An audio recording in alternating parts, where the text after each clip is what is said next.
Bonjour à toutes et à tous. Aujourd'hui, on plonge dans un sujet vraiment important, l'obésité.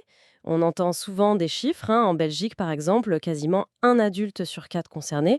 Ça commence même très jeune. Mais voilà, est-ce que c'est juste une question de kilos en trop? On va voir que c'est bien plus complexe. Oui, bonjour. C'est exactement ça. L'obésité, faut bien comprendre que l'Organisation mondiale de la santé, l'OMS, la reconnaît comme une maladie chronique. Et complexe. Ça fait presque 30 ans qu'ils le disent. Ah oui, quand même. Donc notre discussion aujourd'hui, c'est d'essayer de voir un peu plus clair. Pourquoi c'est compliqué à définir juste avec le poids, la stigmatisation aussi, quel impact ça, et puis les causes, les vraies causes. Et bien sûr, comment on prend ça en charge maintenant, entre le mode de vie et ces nouveaux médicaments dont tout le monde parle. L'idée, c'est d'avoir une vision nuancée, quoi, sans jugement, juste comprendre.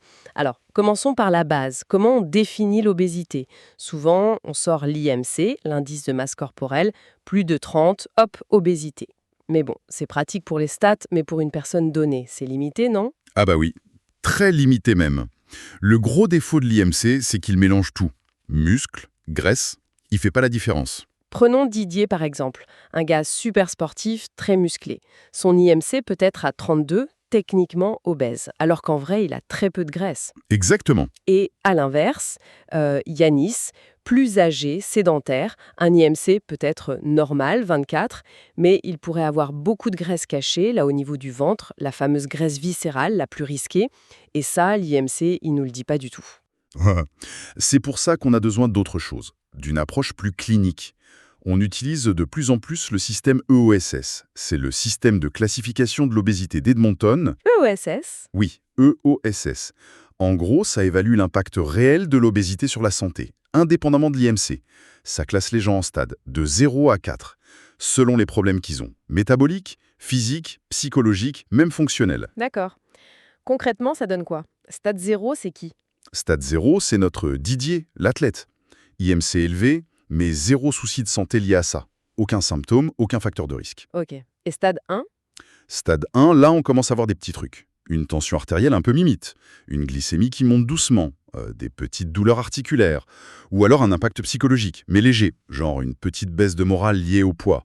Et ensuite? Stade 2, là on a des maladies bien installées qui nécessitent un traitement. Par exemple, Iman, qui a de l'hypertension, de l'apnée du sommeil, clairement à cause de son obésité. Faut traiter ça. Mhm. Stade 3, c'est plus sérieux. Complications graves, des organes touchés, quelqu'un qui a déjà fait un infarctus ou qui a une arthrose tellement sévère qu'elle peut à peine bouger. D'accord. Et stade 4, bon, là c'est l'invalidité majeure liée à l'obésité. Des situations très lourdes. Ça change tout, en fait, cette classification. Parce qu'on se focalise plus sur le chiffre de l'IMC, mais sur les conséquences réelles. Une personne à 32 d'IMC, mais en stade 3 EOSS, comme Iman avec ses complications, ben, elle a besoin d'aide plus urgemment qu'une autre à 45 d'IMC, mais en stade 0. C'est exactement ça.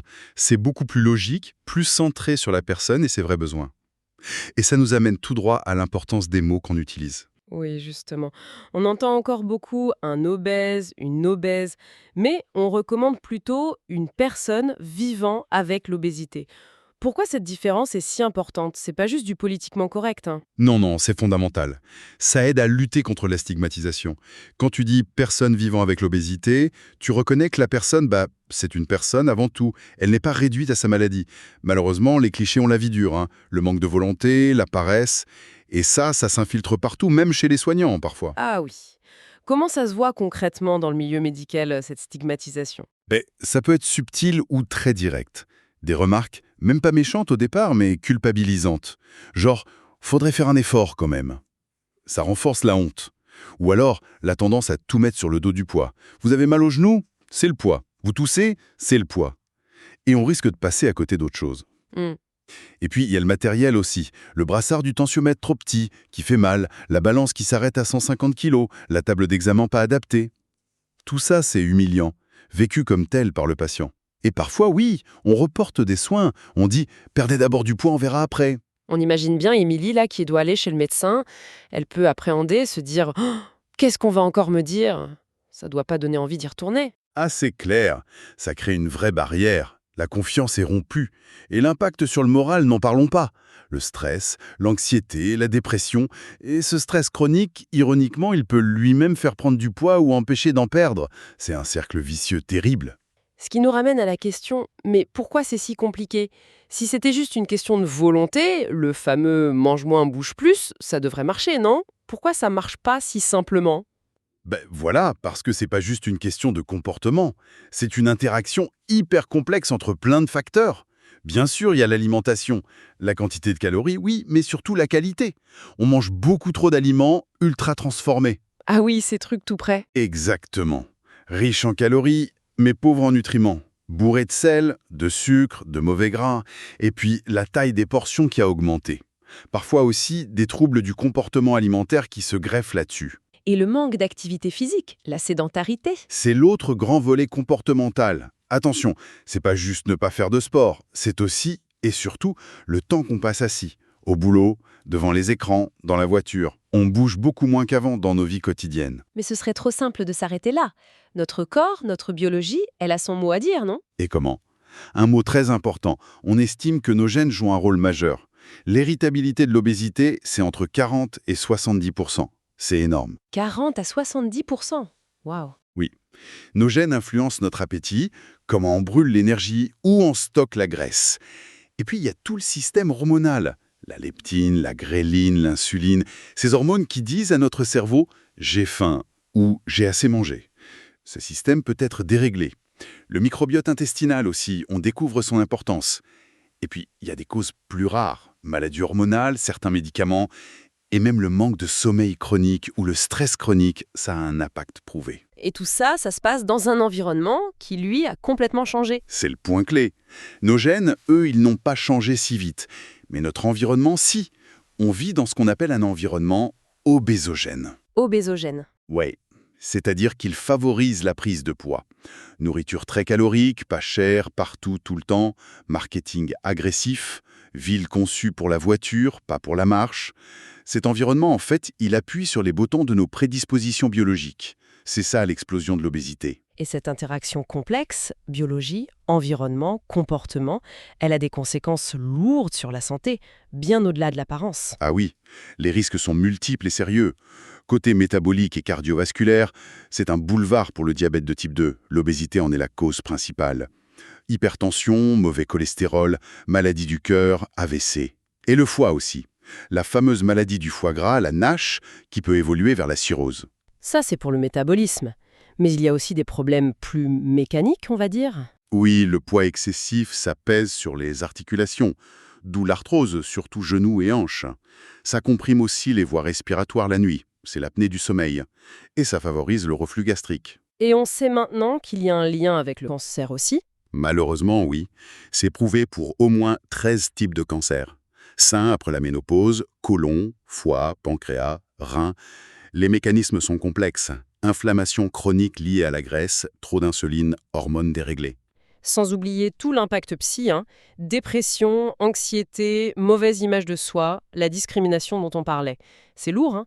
Face à ça, on dit souvent que perdre juste un peu de poids, 5 ou 10%, ça aide déjà beaucoup. C'est vrai? Oui, c'est vrai pour pas mal de choses. Perdre 5 à 10% de son poids, ça peut vraiment améliorer la tension, le cholestérol, le contrôle du diabète. C'est déjà super. Mais il y a un mais. Ah. Des études récentes, comme celle du programme RNPC, montrent que pour certaines maladies, il faut viser plus haut pour espérer une rémission. Pour que le diabète de type 2 disparaisse, ou la fibrillation auriculaire, ou la maladie du foie gras, il faudrait plutôt viser une perte de poids autour de 15%. Donc l'objectif peut varier selon ce qu'on veut améliorer en priorité. D'accord. Alors comment on s'y prend, concrètement, pour aider les gens? J'ai entendu parler d'une méthode, les 5A. Oui, les 5A. C'est un cadre, une sorte de guide pour les professionnels de santé pour aborder le sujet du poids de façon structurée et respectueuse. Ça commence par autorisation, ask en anglais, c'est la base. Demandez à la personne si elle est d'accord pour qu'on parle de son poids. On n'impose pas le sujet. Ah, c'est important ça, obtenir la permission d'abord. Essentiel. Ensuite, analyse. On évalue la situation globale, pas juste le poids, mais la santé, les habitudes, les attentes. Avis. On donne des infos claires sur les risques, les bénéfices d'agir. Accord. On se met d'accord ensemble sur des objectifs réalistes qui conviennent à la personne. Et enfin, aide, on propose un soutien concret, un suivi. C'est vraiment une démarche de partenariat. Donc, avec notre Didier, le sportif musclé en stade 0 EESCS, on va pas forcément lui parler de perdre du poids, mais peut-être de comment maintenir ses bonnes habitudes. Exactement. L'approche est personnalisée. Pour les stratégies sans médicaments, on reste sur les classiques, alimentation et activité physique. Mais attention, pas n'importe comment. Pour l'alimentation, on met l'accent sur la qualité. Moins d'ultra-transformés, plus de fibres, de bons nutriments. Gérer les portions, oui, mais pas forcément des régimes draconiens qui sont impossibles à tenir. Et pour le sport, on imagine souvent qu'il faut souffrir pour que ça marche, pour brûler des calories. L'activité physique, ses bénéfices vont bien au-delà de la perte de poids directe, qui est parfois modeste d'ailleurs. Très vite, même sans perdre beaucoup de kilos, on améliore la sensibilité à l'insuline, la tension baisse, le tour de taille diminue, et ça, c'est un bon signe pour la graisse viscérale. L'idéal, c'est de combiner l'endurance. Marche, vélo, piscine. Voilà. Pour brûler les graisses. Et le renforcement musculaire, ça, c'est crucial. Pour garder ou augmenter le muscle. Parce que plus on a de muscles, plus on brûle de calories au repos. Ça aide à long terme. Donc bouger, c'est bon pour tout. Cœur, sucre, articulation, morale. Même si la balance ne bouge pas énormément au début. C'est une approche santé globale, en fait. Tout à fait. Et il faut savoir qu'on ne réagit pas tous pareil à l'exercice. La génétique joue aussi là-dessus. Non. Et maintenant, parlons de ce qui fait beaucoup de bruit, les nouveaux médicaments. Les analogues du GLP-1, Ozempic, Wegovy, Mounjaro, Zepbound. C'est quoi exactement? Une révolution? C'est une avancée majeure, oui, on peut le dire. Ce sont des médicaments, souvent injectables, qui imitent une hormone qu'on produit naturellement dans l'intestin, le GLP-1. Cette hormone, elle fait plusieurs choses. Elle dit au cerveau « stop, j'ai plus faim », elle ralentit la vidange de l'estomac, donc on se sent rassasié plus longtemps. D'accord. Le tirzépatide, lui, Mounjaro ou Zepbound, il est un peu différent. Il agit sur le GLP-1 et sur une autre hormone, le GIP. C'est une double action. Et c'est probablement pour ça qu'il semble encore plus efficace dans les études sur l'obésité. On parle de perte de poids moyenne de plus de 20% parfois. Plus de 20%? C'est énorme. Contre 15-18% pour le sémaglutide, Ozempic ou Wegovy? C'est ça, dans les études spécifiques obésité. Donc oui, c'est significatif. Mais attention, c'est une moyenne. Ça varie beaucoup d'une personne à l'autre. Et il y a souvent un effet plateau. Un effet plateau. C'est-à-dire, On perd vite au début, les premiers mois, puis ça ralentit, ça se stabilise. Et il faut bien comprendre, l'obésité, c'est chronique. Donc ces médicaments, c'est pas une cure de 3 mois. C'est pensé pour être pris longtemps, voire à vie. Si on arrête, on reprend le poids. très souvent oui. Parce que le mécanisme de la maladie est toujours là. Le médicament ne fait que le contrôler. Et les effets secondaires? On entend parler de problèmes digestifs. Oui, c'est le principal inconvénient. Surtout au début ou quand on augmente la dose. Nausées, vomissements, diarrhée, constipation, c'est fréquent. Heureusement, ça s'améliore souvent avec le temps. Ces médicaments sont relativement récents pour l'indication obésité. Est-ce qu'on a assez de recul sur leur sécurité à très long terme? C'est la grande question. Pour certains GLP-1 utilisés dans le diabète, on a plus de 15 ans de données. C'est plutôt rassurant. Mais pour l'obésité, les doses sont parfois plus fortes et on parle d'une utilisation sur des décennies. Donc, on manque de données sur le très très long terme dans ce contexte précis. Est-ce qu'il y a des risques rares qu'on ne voit pas encore? Quid de la perte de masse musculaire qui accompagne souvent la perte de poids, surtout chez les plus âgés? Il faut rester vigilant et bien suivre les patients. Et il faut marteler que ce n'est pas une pilule miracle qui remplace tout le reste, j'imagine. Ah, mais c'est fondamental. Ces médicaments ne fonctionnent vraiment bien et durablement que s'ils sont combinés avec un changement de mode de vie. Manger mieux, bouger plus. C'est un outil puissant, mais un outil d'aide, pas une solution unique. Et ça marche pas pour tout le monde apparemment. Environ 10 à 15% des gens qui répondent peu ou pas. On parle de non-répondeurs. Pourquoi? Probablement plusieurs raisons, y compris génétiques. On n'est pas tous égaux face à ces hormones. Un point très pratique aussi, la coloscopie. Pourquoi il faut être vigilant quand on prend ces médicaments? Ah oui, information cruciale. Comme ça ralentit la digestion, la préparation habituelle pour la coloscopie risque de ne pas suffire. L'intestin ne sera pas propre. Donc examen impossible ou incomplet. Et risque pendant l'anesthésie si l'estomac n'est pas vide. Il faut absolument prévenir le médecin qui fait la colo et l'anesthésiste. Ils adapteront le protocole, souvent arrêter le médicament quelques jours avant, sur avis médical, pas tout seul, et faire un régime liquide plus long. C'est bon à savoir. Et on arrive au sujet qui fâche, le prix et le remboursement. En Belgique, comment ça se passe? Ben, ça fâche, oui. Parce qu'en Belgique, actuellement, ces médicaments, qu'il s'agisse d'Ozempic, Mounjaro, ou même les versions spécifiquement approuvées pour l'obésité comme Wegovy ou Zepbound, quand ils arriveront vraiment, ne sont pas remboursés par la mutuelle si c'est juste pour l'obésité. Ah bon? Mais alors, qui peut être remboursé? Le remboursement est réservé aux personnes avec un diabète de type 2, et encore, sous certaines conditions bien précises, pas pour l'obésité sans diabète. Donc une personne comme Iman, si elle n'est pas diabétique mais a de l'hypertension et de l'apnée du sommeil à cause de son obésité, elle doit payer plein pot. Exactement. Et on parle de plusieurs centaines d'euros par mois. C'est énorme. Et le pire, c'est que l'obésité touche plus souvent les personnes avec moins de moyens. Donc ceux qui en auraient le plus besoin sont ceux qui ont le moins accès. C'est une vraie inégalité. Une médecine à deux vitesses. C'est un vrai problématique et de santé publique. En Suisse, c'est différent, hein. Un peu. Il y a un remboursement possible pour l'obésité, mais limité dans le temps, à 3 ans, et sous condition aussi. Ça pose d'autres questions, mais au moins il y a une ouverture. Chez nous, pour l'instant, c'est non. Est-ce qu'il y a de l'espoir avec des versions en comprimé, par exemple? Ça pourrait changer la donne. Oui, il y a des recherches très avancées, des GLP-1 en comprimé, à prendre tous les jours, comme l'orforglipron. Si ça arrive sur le marché, ça pourrait être plus simple à prendre et peut-être, on l'espère, influencer les discussions sur le prix et l'accès.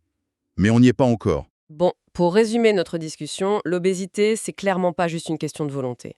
C'est une maladie chronique, complexe, un mélange de biologie, de génétique et d'un environnement qui nous pousse à prendre du poids.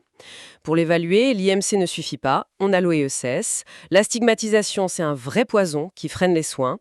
Et la prise en charge, elle doit être personnalisée, sur le long terme, en combinant le mode de vie et, si besoin, ces nouveaux médicaments GLP-1, qui sont prometteurs mais posent des questions de suivi et surtout d'accès pour l'instant. C'est une excellente synthèse.